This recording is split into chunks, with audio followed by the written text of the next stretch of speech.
Hey team, hey friends, hey fam, Angel checking out with a real brief video on how to use your Rainmate. This is called the clean air machine, the one that a lot of people are going crazy about.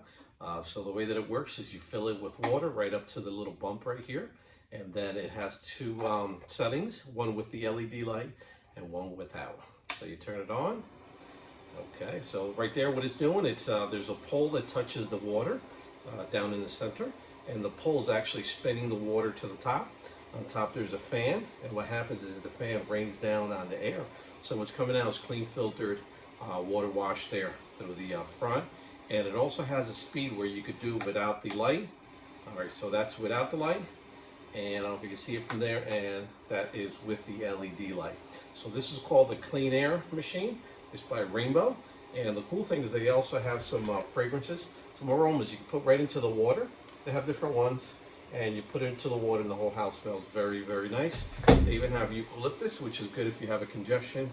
It opens your sinuses right up. So this is the Rainmate, the clean air machine that a lot of people are going crazy about. Any questions, reach out to us. We'd be more than happy to show you how you can get one. Have a great day. Thanks for your time.